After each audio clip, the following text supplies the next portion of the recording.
It is episode 38 of Blunt Talk with me, Taylor Hart from Respect My Region. Bang, bang. And we have a familiar face coming back to the podcast today. It is a wonderful day, having a lot in the building. LA, baby. We got some special announcements because Hitterz Cannabis is now on the market here in Washington. And so we got a little bit of the Showtime strain rolled up. That's right. And then what else do we have? The BackpackBoyz. Yep. We also represent the BackpackBoyz. You know, shout out the gang. Shout out Quesada, Woo, my guy Doberman. But yeah, they're from Los Angeles, but we're up here representing them in the Washington market. So we're going to blow some of that Bubblegum Gelato as well and see what's going on. That's what's up. Those are the blunts of the week this week. And so we're going to be talking about that. We're going to be talking about some new music upcoming. And I don't even know what else. We're going to be talking about an update on my beautiful plant. If y'all been watching week after week, you're seeing this thing get bigger and bigger. Happy little plant in here. And just looking so good in the window. So I had to give it a little shout out there. All my plants are looking lovely right now. So I just want to shout out myself for growing these beautiful plants really fast. And then let's spark up these beautiful plants that we have here. I think I only grabbed one lighter. So we're going to do one after another. But yeah, talk to us a little bit about where do we want to start? Do we want to start weed first since that's where we're sparking up? Yeah, let's just chill. Let's start with the weed. Let's start with the weed. So talk to the people about Hitterz first. Yeah. So that's what I'm about to spark up. What am I sparking up? The Showtime strain? This is the Showtime strain. Let's talk about it. Let's talk about it. So basically, Hitterz is one of the few farms that's actually located in the city. So we are in the metro area. Shout out South Seattle. Shout out my guy Skinny Yak, my master grower. Hitterz is a brand that was started between three folks, me, my partner Doberman, and then my guy Skinny Yak, who's also the master grower. He is actually one of the key growers that was a part of the SFV crew when they were doing the SFV OG down there. So he's actually from the East Coast originally, but by way of Cali. He kind of grew up in Cali as a youngster, going back and forth from New York, Philly, and back to Cali. And that's kind of how he got his intro to the game. So he's an OG to me. He's definitely a few classes above me age-wise, and he's kind of that missing link between the two generations of growing marijuana. That old school kind of grow where they were doing a lot of landrace strains and stuff like that. And when they were blowing up like a lot of the purple Urkel and the OG Kushes and stuff like that in the earlier days, he's kind of the connection between that phase and then to like today's stuff where it's all about exotics and it's all about the color and the candy and the gas and all that stuff. So he's kind of one of those growers that really bridges the gap between those two generations. And then also, again, it's just one of the few black master growers that we got here in Washington. Black-owned business, and we're trying to get more of that going on in the cannabis industry. It's definitely a big problem, especially when you see how many folks are still sitting down and having to serve for basically the same thing we do every day, whether it's just having weed on them or smoking, you know what I'm saying, or selling a little bit of weed. There's a lot of people sitting down, especially disproportionately, a lot of black and brown folks sitting down for that. So, we've always been the leaders in the culture as far as making this thing cool and setting the trends on what flavors are in and what's not. So we should also have some equity in that. And so that's kind of what we're doing at Hitterz is we're trying to, organically bring awareness to that without being too preachy, but also more so just with our actions, right? Yeah. Like we don't have to go tell the world, oh, we're doing this and we got the first black master grower. We just do that, right? Right. And inspire more people that's like, yo, let's get some more black and brown folks in the mix instead of just having them as bud tenders, right? Like let's get them at some of these more executive levels of the cannabis industry. So 100%. That's kind of like what the Hitterz vibe is, but also, I mean, it's pretty simple too. It's like Hitterz can be, it's a double entendre. You can take it any way you want. There's a lot of different meanings for the word, especially out here where we're from in Seattle. Yeah. And I think that the brand really kind of encompasses that.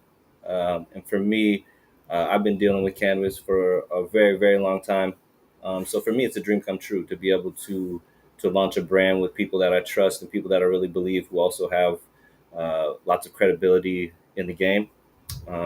It's a blessing. So, I'm just excited to get it launched, and I'm just looking for support from anybody that sees the vision and anybody that's from Seattle and smokes and enjoys, top shelf cannabis that's grown in a very unique, very sophisticated way, then get down with us. Come smoke our shit and let me know what's up. So yeah, I think I rushed into this blunt. It is hitting, but I had a really fresh ass wrap, and it didn't want to seal, and it still doesn't want to seal. But this bitch is hitting anyways.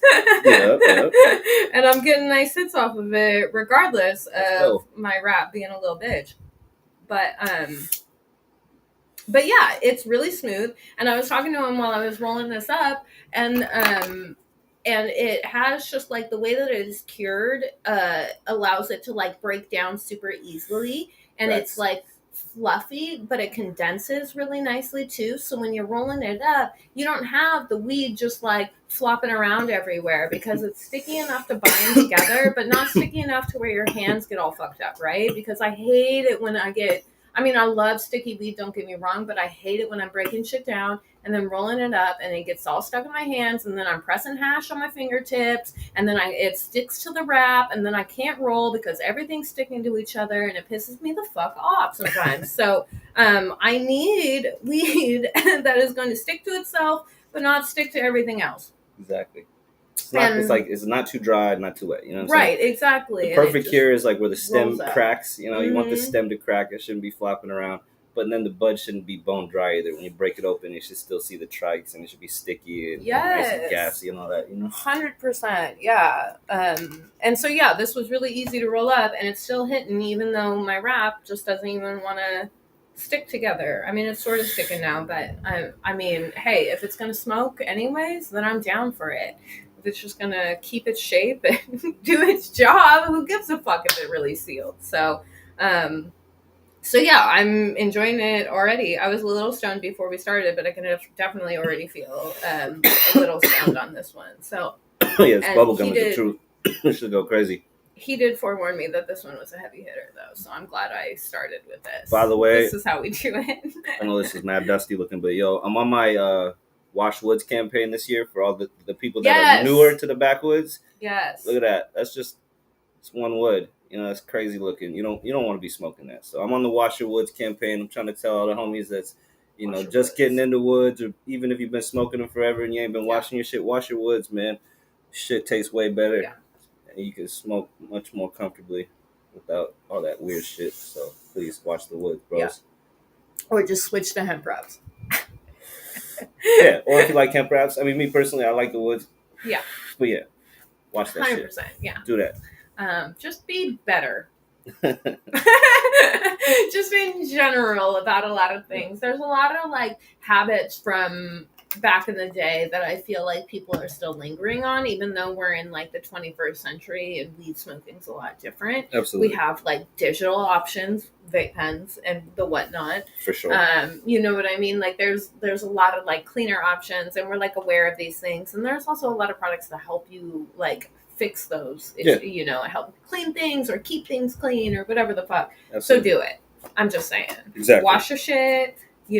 Make healthier choices, all of that jazz. And don't overconsume either, even though I consume a lot, and that seems like a hypocritical statement. Like, my body can handle it, though, and I don't get fucking overwhelmed or anything like that, but I've seen people go far over their limit. Yeah, moderation is good, Yeah, just to get high. Just do what's fun, do what feels right. Yeah.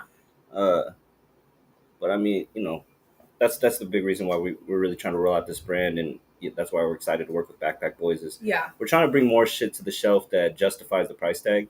Yeah. Because let's face it, we're in tough times right now. It's a recession. Sure.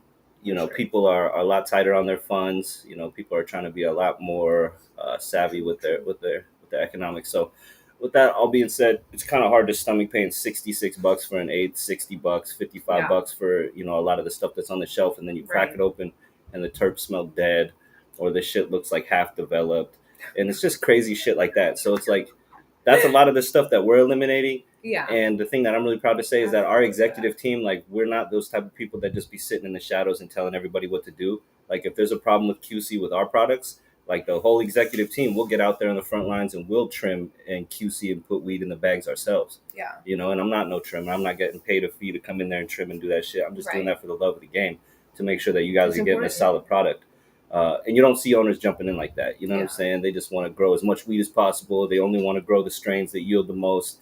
And then they just want to see their check at the end of the month. They don't really give a fuck about the culture like that. So it's true. You know, with Hitterz, we're doing it much different, man. Like I said, our whole squad, when we see problems or if we feel like we put something out that didn't quite meet the mark of what we were looking for, we go back to the drawing board every time. And we get real hands-on with it, make sure we're touching all the product, looking at it before we put it in the bag and present it to you guys. So, you know, that's kind of where we're trying to shift the market here in Washington and just have more products that are true to what they cost. Because there's no problem in buying a $20 eighth, $30 eighth, but it should taste like that, right? So if you buy a $60 eighth, that shit should taste crazy. 100%. And it should break down crazy, and, you know, you should get a nice experience from that. It should be a memorable experience at that point. Absolutely. At that dollar price, you should be remembering the exact moment that you were rolling that shit up, what you were doing when you were smoking it, who you were around. Like, you should be remembering all of those things if you're paying that much for it. Yeah, because it's like buying a bottle, you know. It's just basically like getting a bottle of Henny or some Douce or something. It's like, you know,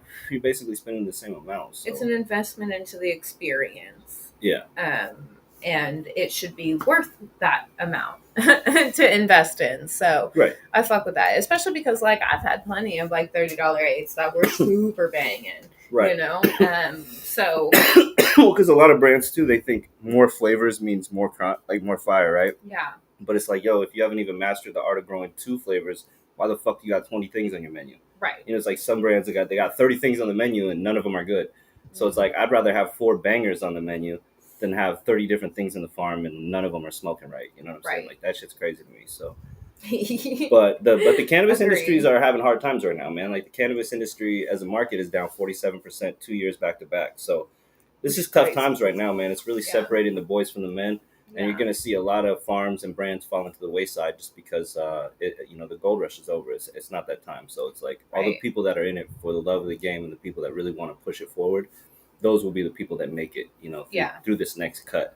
Yeah. But in the next 12 months, you're going to see a lot of these brands that are on the shelves go under, because I'm already seeing it right now. Like, a lot of these people can't hang because they just got fat forever off of growing bullshit product. But that time is over, and now they're sitting on hundreds and hundreds of pounds they can't get off of. So, consumers coming into the store are smarter than what, especially in Washington State. Oh yeah. If you want to try your hand at this, just hold it on the seam, and it'll smoke just fine. A little flute action. Yeah, I think we're actually rocking the same, because I think this is. Yeah, a little flute action. I like that. Cool. We playing the flute over here. So usually I wouldn't smoke a backwood. Most people will know that I am highly against that usually. And I'll hit it every once in a while if I'm out with the homies drunk or some shit like that. But if you guys would have smelled this fucking bubblegum gelato shit that he brought, you would break your rules too to try this shit. Yeah, try that. Because that is super fucking smooth. It's really flavorful. Thank you for washing it. Yes. That is also the reason why I don't have a problem hitting this really fast, because he prepared it perfectly. And it is really fucking nice, actually. Yeah, see, that shit, like I said, it's funny because even though, you know, like, I work for them, represent them up here, but I still, as a customer, I'll go pay full price just to support, and I'll buy that strain all day. It literally tastes like I have a piece of fucking Hubba Bubba in my mouth or something right now. That bubblegum goes crazy. Yeah. That was a banger. But, what other strains do you have for Hitterz? So right now we got 4 strains in the market. Mm-hmm. We got Skinny Drip, which covers kind of our candy right now. I love that. So that kind of tastes more like a grape kind of candy profile. Then we got the Apollo, which is more of like a Sherb Gelato cross. It's like a unique Sherb Gelato cross. It's gonna definitely be more in that gassy, sweet, creamy gas. Creamy gas, kind of that creamy gas. It's really perfect for backwoods. I can smoke a lot of that. Yeah. Then there's the Showtime, which is also a super in that one. Yeah, super heavy indica. Very flavorful. I would say very kind of. It's got sweet notes to it, but also kind of got like earthy gas. Not really creamy. Yeah. And it's like I said, it's that knockout. So the Showtime is more of a heavier smoke. Yeah. And then we got the Pac-Man, which is kind of like our big selling one right now. which is another unique gelato cross, and that one is another one that's very, very heavy. So I'd say Showtime and Pac-Man are the ones that are, if you're looking for that knockout, Yeah. if you want that real gas flavor, and you like to smoke a lot of blunts, I fuck with that Apollo. And Okay. if you really don't like gas too much, and you like more of that sweet, you like the candy, then I would try the Skinny Drip for sure. Hell yeah, that's what's up. I want to try that Skinny Drip. Yeah, I'll get you a sample for sure. You already know. Hint, Dockside. We should carry this. Dockside, what up? Shout out Dockside for up, always rocking with some of the dopest strains out there right now.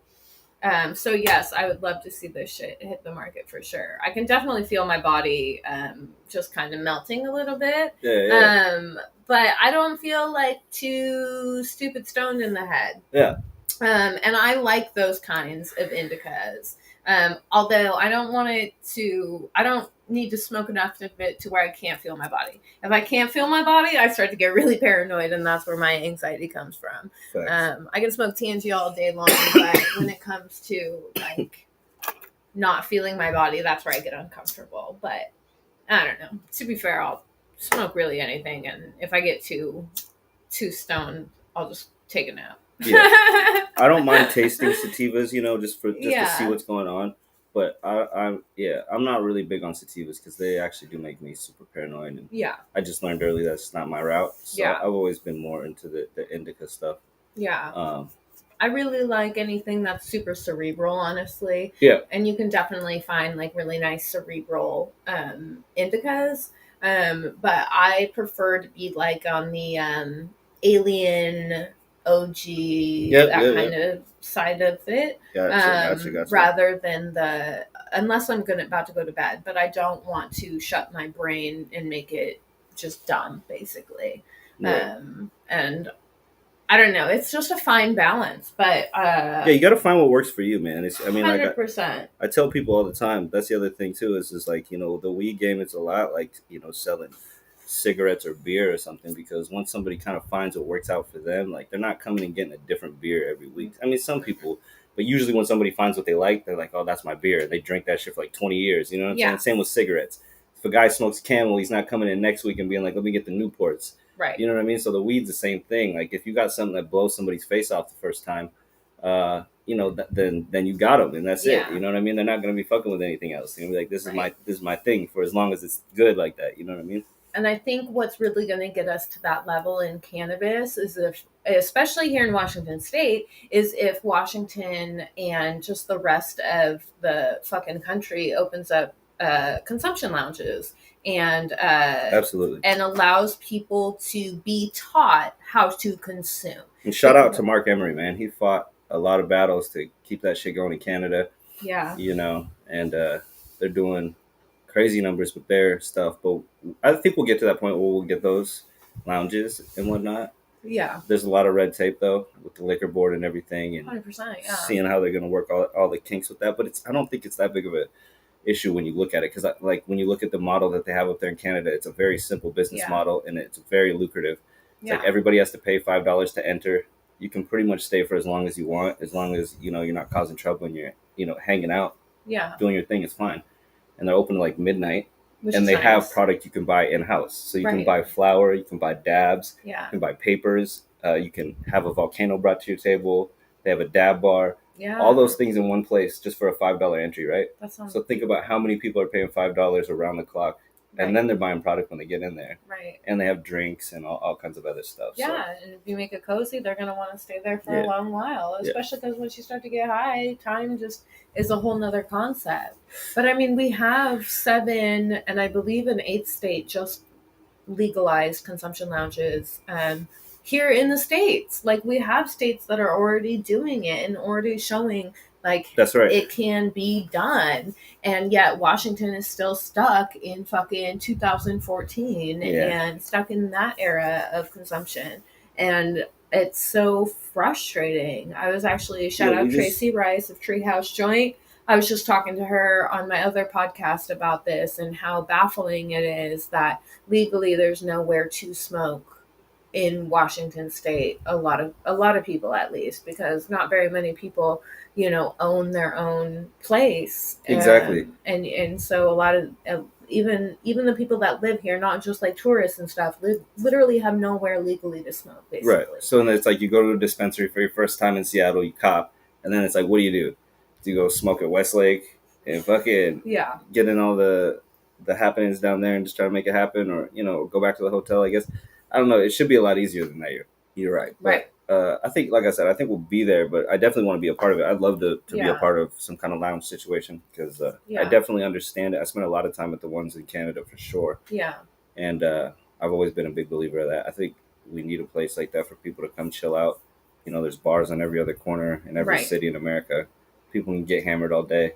Yeah. But there's not a spot where we can go smoke a joint and fucking play some video games or read a book or something. Like, it's kind of ridiculous, Yeah. So. It is 100% ridiculous. I'm ready for that. I want to be the one that's able to roll somebody up a blunt and give it to them. I want to be able to teach them the proper ways to consume to where you can enjoy it the entire time instead of like getting blasted in the initial start of it and then not being able to function for the rest of the night or just passing out or whatever, I just think as a city, it will be really awesome when Seattle finally accepts that we're just a lot bigger now. There's a lot more people here. The makeup of the city is completely different now. And it's not that small place that it was even when I was running around in the late 90s, early 2000s as a kid. Yeah.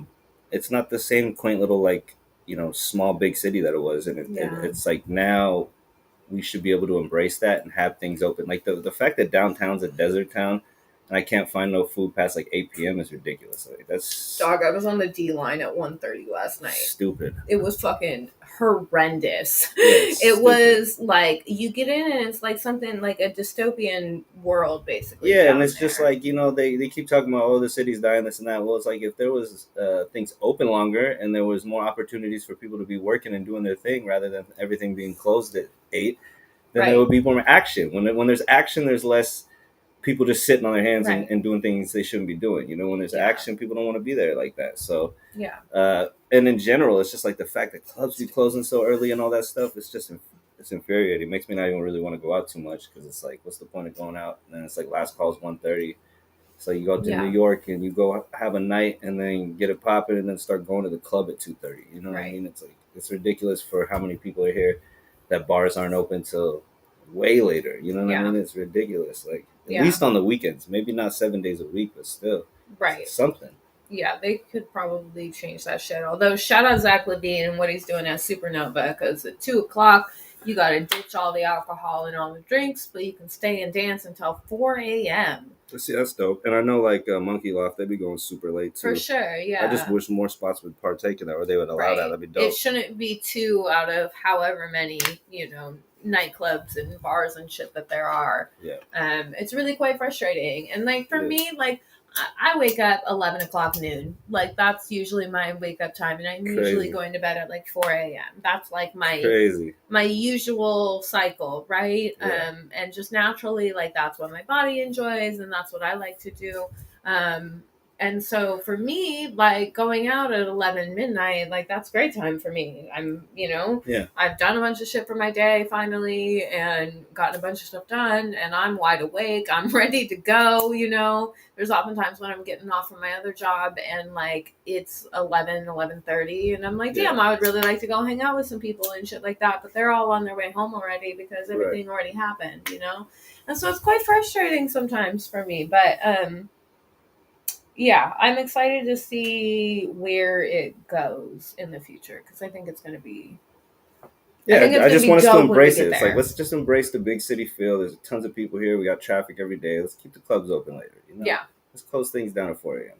Yeah. Let's open it up and create some more unique spaces that are chill to come hang out in. And some open. Let's have some community spaces that don't cost money, right? That are central locations. You know what I mean? The fact that even Westlake is not more like Washington Square Park where people are kicking the ball around and smoking weed and doing skateboarding and doing 100 other things. Right. It's like, that's lame. There's such a prime piece of real estate, such a great central place. Yeah. And it doesn't really get used properly. No, it really doesn't. So yeah, I'm with that. I think that we can make some changes and recognize that things need to be a little bit different and move forward and move on with it. You know. Yeah, but it's tough too. I mean, gentrification really sucked the soul out of the city a lot. You know what I mean? It definitely took the culture out. It removed a lot of the artists and the people that were creating the vibes here. A lot of those people got displaced. You know what I mean? They had to move to Everett and Kent and Federal Way and Puyallup and all these surrounding cities. So, I mean, it's all a part of it too. But it is what it is. So we're really left with a lot of people who don't really know anything about the city or about the culture of the city, and are just kind of living here, and they're frustrated too with there being nothing really going on here, right, because they don't really even know what to support out here either, because it's just been so really washed away. And if you're not tapped in, you're not going to find it, and you're not going to be able to see the shit. So right. So yeah, there's a lot. There's a lot. But let's talk about music now. Let's shift gears a little bit. Shifting gears. Yeah, exactly. Just like that. Because you were playing me some shit before that was tight. And I'm excited for that shit to come out. Yeah, I'm excited. But yeah, let's talk about just a little bit what you've been working on, how you've been balancing that with the weed, and just trying to stay creative in both lanes. Yeah, for sure. The music's been cool. I definitely haven't been forcing it just because I've been consumed, like you said, so much time just building a brand and running around crazy. But as far as the music side goes, me and Jester linked up again. We've been working together for probably say like the last 6 months or something like that. For sure. But yeah, we put it together pretty quick. We've been just having a bunch of sessions over at Elon's spot over there, Ruby Room. Yeah. And it was just super organic. And yeah, we got 10 tracks total, so it's a full album, which is dope because it's been a while. Like my last few projects were just EPs. Yeah. So it's nice to do like a full length project and let people get a bigger, broader sense of a more complete body of work instead of just me rapping some hot bars or something. Which, don't get me wrong, we all want that too. So that should be coming out. You're talking like next year, yeah? Yeah. I'm gonna roll it out slow. I always in the past have just finished a project and then just put it out, and haven't really taken the time to market myself or really worry about that other side of it. Yeah. Which is fine, but I think now that I've kind of a lot of the experience I've gotten in the cannabis side of things, as far as marketing and product release, and the timing and the planning of those kind of things, I'm just trying to use those same skill sets for the music now, and just try to roll things out a little bit slower, just take my time with it, and make sure I got all the tools that I need before I just put the music part of it out, because the music's really just a vehicle to market these other avenues, and I really want to tie it all in together, the music and the cannabis, and have it all make sense. Because at the end of the day, that's what it all is. It's all really just little pieces of my lifestyle and my life path, and what that story is. That's what the brand and what the music represents. So, right. Yeah, I just want both of those things to tie in like that. Yeah. Yeah. That is so important. And I think that's something that gets overlooked a lot of the times too. Being an artist nowadays is something that is so different than it was in the past, because there are so many different things that come with that, and like your social media presence, and like all of these partnerships that can come through. And obviously you're building that within your own brands altogether. You're not looking for like outside, although you obviously work with and link up with hella people and shit, but you're building your own kind of empire within this. But like, even for other artists who may not have or the desire or even the resources or anything to start their own cannabis brand or anything like that, like, I think it's so important to get experience in other like business pursuits and stuff like that, to get those kind of like insights into the marketing and like what it goes out, because all of those things tie in together, and they're all similar. No matter what industry you're in, you can apply those all of those techniques and like all of those strategies to what you're doing in music too. So I think that's such a crucial and like an important thing to for people to be aware of. And what you said there was, I think, is so crucial for anybody, like any artist out there that is just like starting to get into it, or like wants to take the next step or something like that. I mean, that's something to think about. Yeah. And to seek out. So I just think that was super important what you said there. So yeah. Snaps for you. Sorry, I'm high now. That got me fucking cheeked and toasted. So let's see. We're at the 30-minute mark. Ooh, it's halftime. I think that means it's bong toke time. Nice. I shouldn't have moved. Where did I put that? Even though I'm stoned off of that, I really just want to take another bong toke because I like smoking weed. So yeah, did you have anything else that you wanted to touch on about that project upcoming, or like anything else that you're working on? Yeah, the new project is sounding dope, man. Like I said, it's produced by Jester. It's 10 tracks. You know, I don't know. It's cool because I feel like it's a cohesive album in the sense where it all makes sense when you bump it all the way through, but it's not like all in the same vein, like in the way like where I did like when I tried to do Gravity, I tried to definitely capture one particular sound and encapsulate that for the full album. Yeah. But with this thing, it's like I got a lot of totally different sounds going on, and a lot of the sounds that I've never attempted before. So I think for me personally, I'm just excited to step out of my comfort zone. Yeah. And share that with people and see how it's received, whether that's good or bad. I'm just glad that I'm taking the chance on myself and finally like stepping out of what I already know works or what I already know is received well. I'm trying to just do some different things that still feel natural to me. So it feels good, man. I feel good about it. That's good. And you know, it's just one thing I learned is it's really important having the environment of the studio right. Like the energy in the sessions this time were just is really high energy. So yeah. I think that's going to be translated in the sound a lot. I think people will get it. So had you recorded at that spot before at the new Ruby Room? Yeah, I've definitely done some work there before. I mean, we work with Elon quite a bit, so yeah, we were recording with him back at the old spot in Aurora, and then when things transferred over to the new spot, we were over there as well. But yeah, this spot we did the whole project over there. Honestly, that space is magic. Oh yeah, I love it. It's a great they've spot. Created a really dope space down there at Ruby Room. So if y'all haven't checked out the Seattle World Tour Music with the Message series, I interviewed a bunch of people at Ruby Room, and we did some in-studio performances over there. So go check that out because they were dope as shit. But that's super cool. Having that right environment around, I feel like for anything is super important. I'm very much so like a energy and like it's probably all the drugs I've done in my life, but I feed off of the vibe and the energy around me and shit, and so and I feel like music just is so interconnected with that, and when you have all of that energy in the room, it can just flow out naturally. And shit.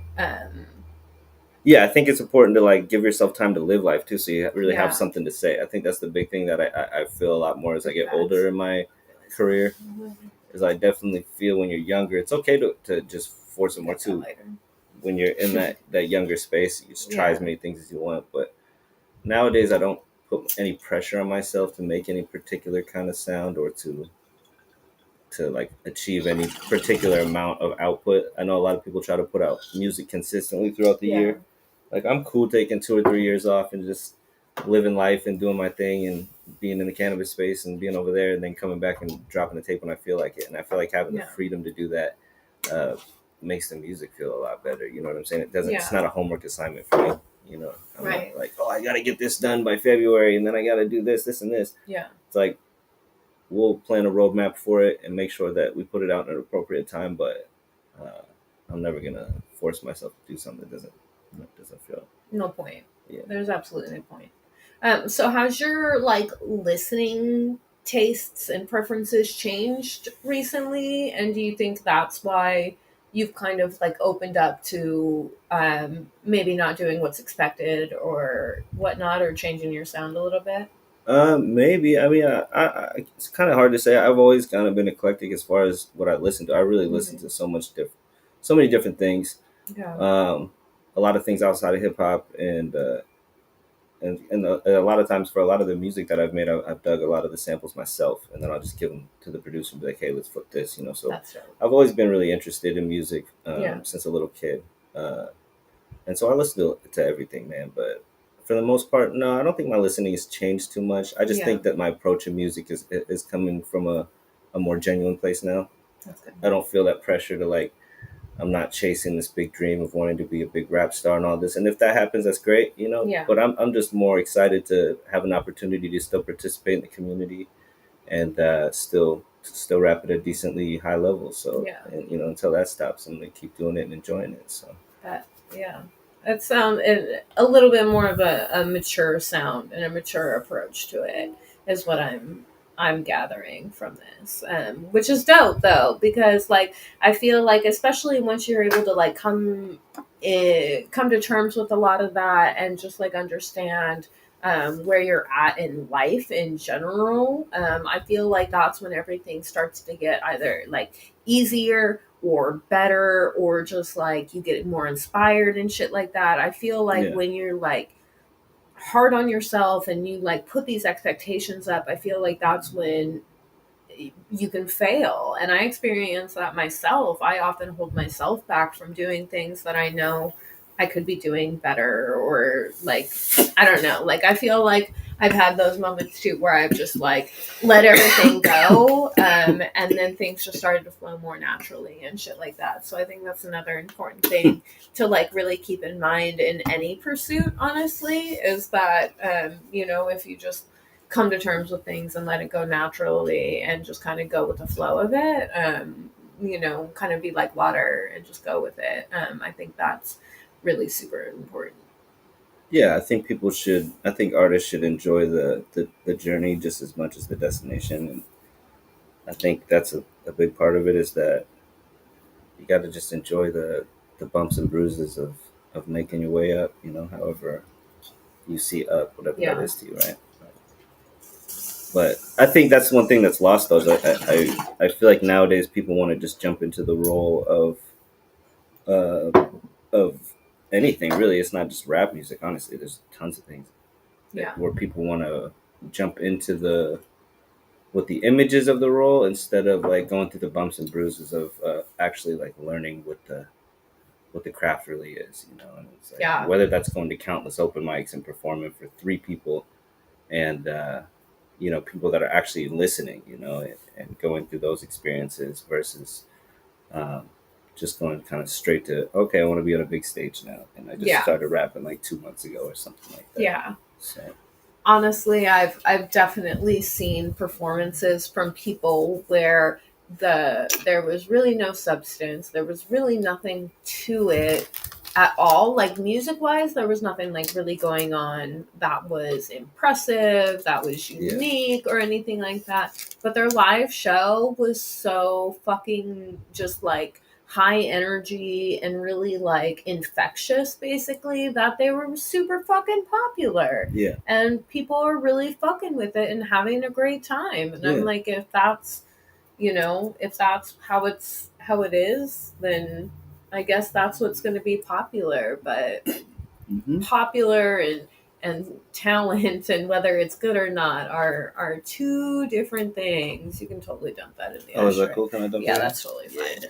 I gotta dump out the ashtray. Like, I don't know about you, but I gotta clean out my ashtray like once every 2 days, probably. It gets full really fast, really quickly. So I don't give a shit. I dump out everything in there really sometimes. So it just becomes like a gathering space for a lot of things. I fuck with it though. See, I was in a good place right now, though. I feel like people are making really. There's a lot of different music being made right now, and it's great. It's great to see. There's a bunch of different stuff going on in the city, so that's cool. Yeah. And honestly, I just want to take a minute to say I'm tired with the people complaining about Seattle not getting enough love and that, there's this or that, or, the real artists don't even live in the city, or whatever the fuck all of this shit is I'm so tired of it. Because I'm thinking about all these people that I know that have signed deals, whether it's publishing or whatever kind of record deal that they got. I know plenty of people with deals who are getting sync placements all over the place. People are, Travis Thompson is getting into fucking TV and shit, and Right. there's so many things that people are doing out here, and yes, they've had to travel and go to other places to do it, but that just happens when you're living in a global market and a global industry, and the fact that we're all interconnected nowadays, you have to think on a global scale.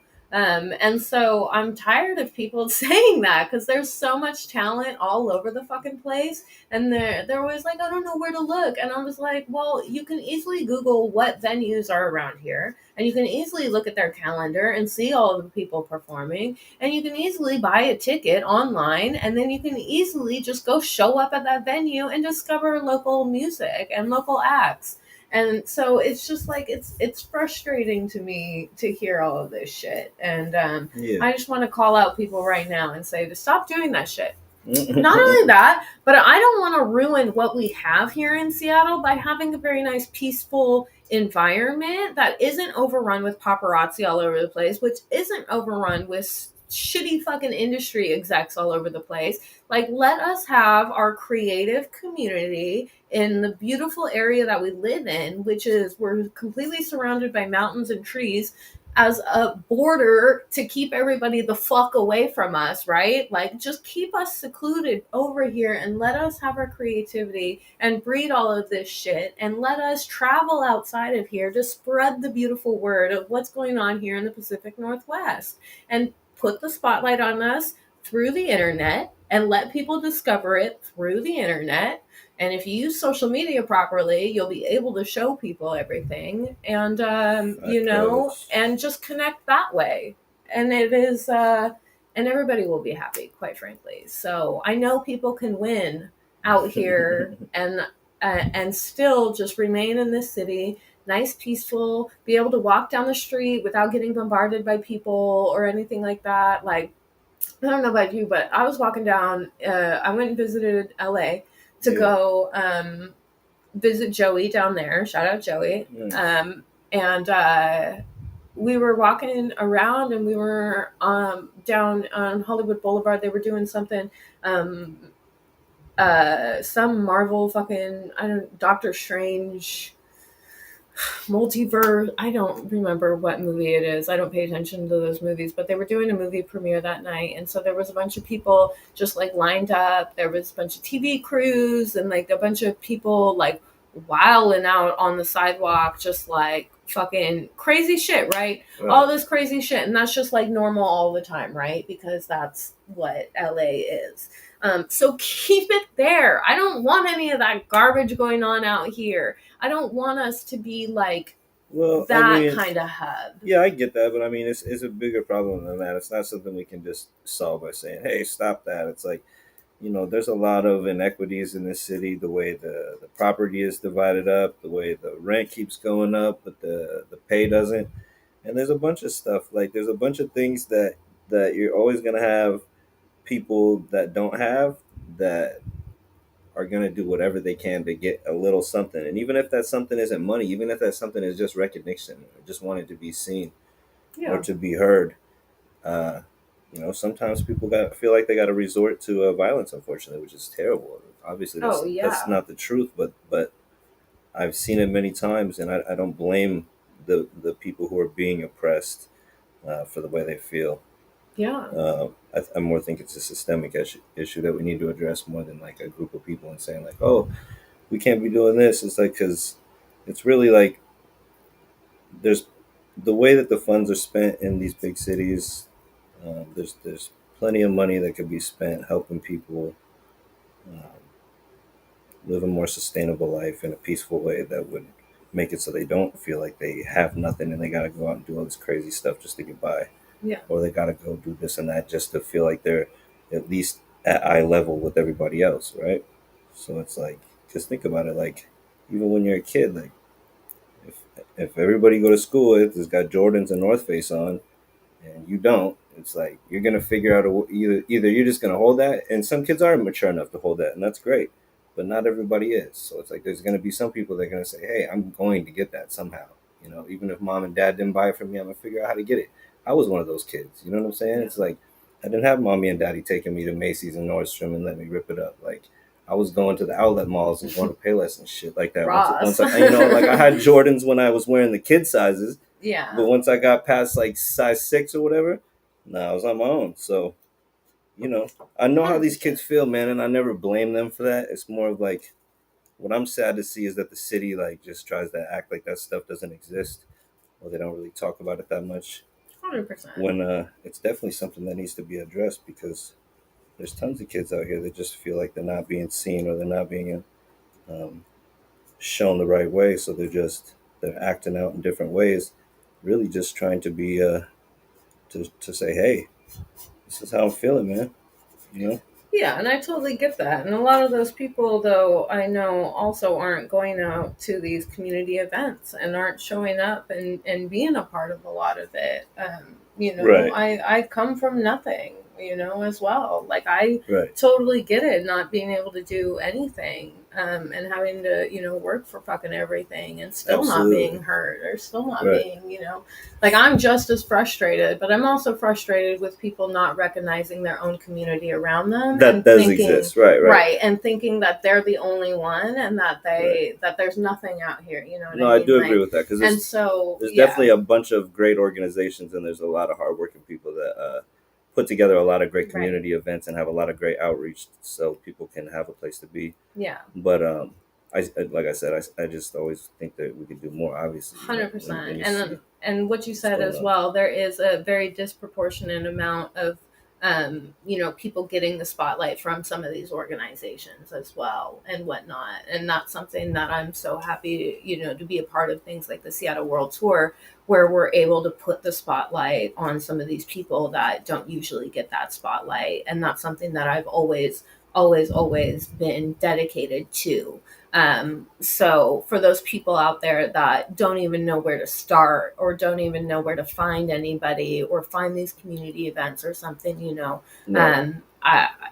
there's a bunch of us out here who are doing a really good job about trying to, showcase these things and bring these things to light. But there are, literally so many talented people out here. There's tons of talent out here. 100%. And I think we just need to get together more as a community. But I also think that there should be some industry structure out here too, and some outlets and some ways that people can get connected to them and whatnot. All I'm saying is just don't blow up our spots so that we can't have our community out here. You know what I mean? There's a nice balance between those things that I think we can strive for and that we can hit out here. But this past week, I was just scrolling through my timeline and shit on socials, and just seeing people like bitching and complaining and like saying just off the wall shit that I'm just like, come on now, that's not even true. It's really not true. There's so much like warm community out here, and so many talented people, and you just gotta come out and get to know each other. Exactly. And then those things will start to come to fruition for you as well. Being a part of the community really helps that, though. So, well, even if you aren't getting looks, and I'm definitely a prime example of somebody who's experienced that for sure. Yeah. It's okay.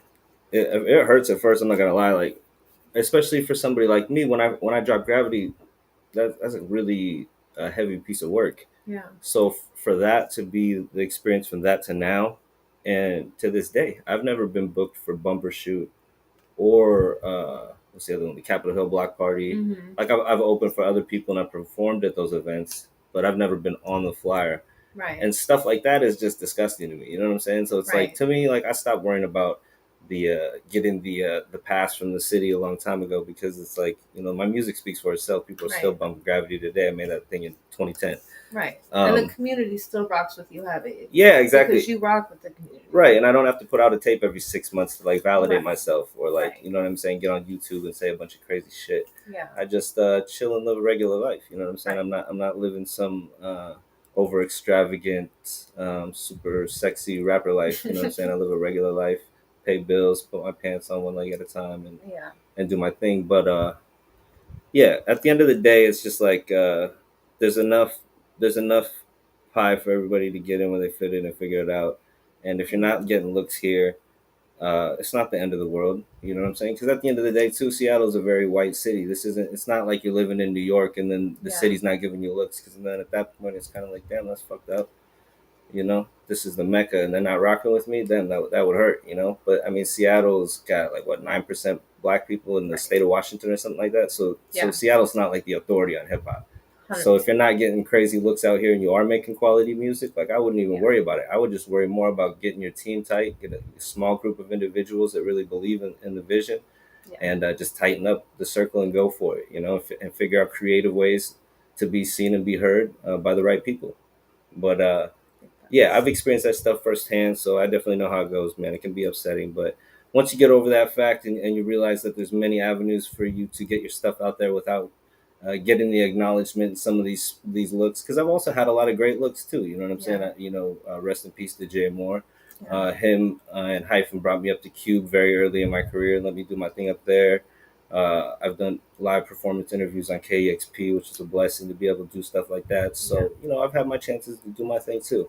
And, you know, it just takes time. You know, you got to wait. Everybody gets a chance to do their thing.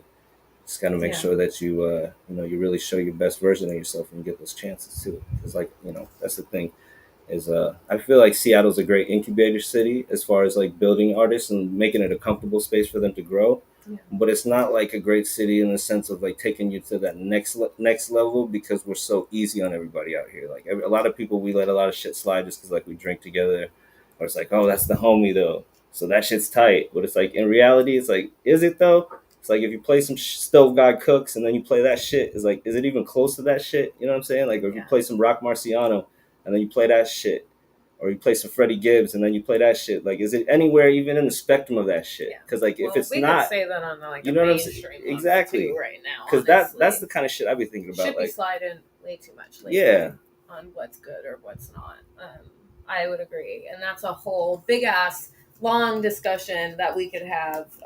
But we are coming up on the end of this hour right now. Oh boy. The shit fucking flew by, and I could probably keep going for quite a while, because that's another big discussion on people not calling out other people when they're making shitty fucking music lately. And I still try to pride myself on keeping quality music in my spotlight, rather than just putting on the homies because I'm putting on the homies.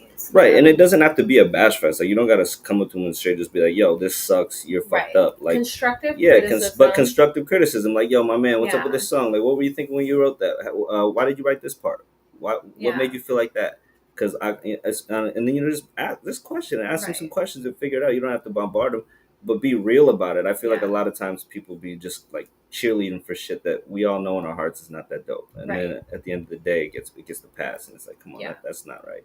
I love giving people feedback on something and then having them go back and work on it and then release it later with a little bit more insight into it, and it feels more like a complete project or a complete song or something like that. I love hearing that final project and knowing that I helped them, you know, develop a little bit more, because working further and further into their career, you know, they just get better and better. And so it's a beautiful thing, and that's how everybody starts to get better collectively, and that's how we make our voice a little bit bigger as a community and everything as well. So, and once you're making big enough noise and everybody's collectively has the same knowledge together, that's succeeding in my book. So, you know, I will. Let's just try to, you know, there's a lane for everybody, man. I think we should really try to chill out. There's a lot of bogus shit going on. A lot of bogus shit. You can also just have personal differences of what your tastes are, and being able to recognize quality things that may not be your flavor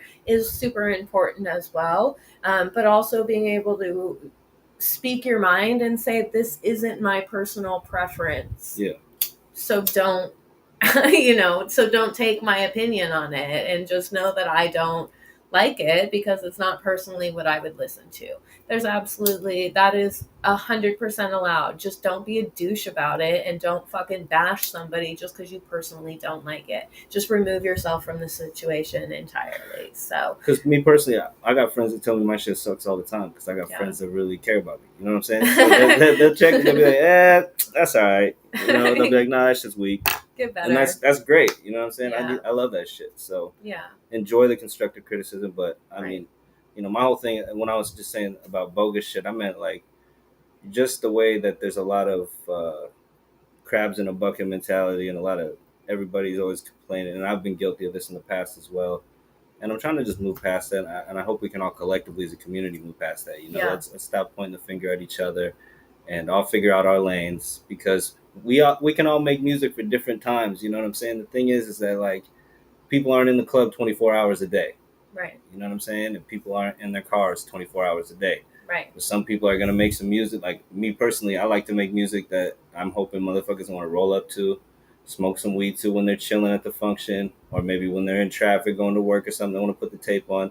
That's kind of that's my thing. You know what I'm saying? But a lot of people are making super hype stuff, or stuff that's a lot more current, and they can tear the club up and get that shit popping. You know what I'm saying? Yeah. And that shit's a dope lane too. There's a million lanes out here that all need to be filled, so we don't all gotta worry about what everybody else is doing. You know what I'm saying? We should all just focus on our own thing and enjoy these times that we got together as a community. Because shit, man, even in the blink of an eye that I've been in this thing for 20 something years, I've had a lot of friends pass away, and a lot of sad things happen. That you wouldn't think were gonna happen that early, and it's like, so you never know. You know what I mean? You should cherish the time that you have with the people here while you do, because it's like, man. Especially in the rap game, a lot of people live real fast, so they go real fast, So you got to enjoy that time. Enjoy living while you're here, for real, and give people their flowers while they're here as well. I think that's super important. Yeah, absolutely. And so that's what I try to do every week here on Blunt Talk, is allow people to speak their piece and be real and honest about things. And so I appreciate you coming back and chopping it up again with me. If you didn't go see his first one, it was number 1. It was the inaugural Blunt Talk episode. So run it back, run it back, as well as all the other ones too. There's a lot out there. So go check them all out. We are coming up on the very, very last minute here. So I got to wrap it up and say bye to y'all, but I appreciate y'all for tuning in. Our handles are all on the bottom of the screen down here or in the description, all of that jazz. So follow us, check it out. We're going to finish up this blunt here, and y'all have a great day. Tune in next week. I got another great episode next week. I believe it is Ava Desar coming through next week, so it should be super fun. So I'll chat with y'all later, and it's been real.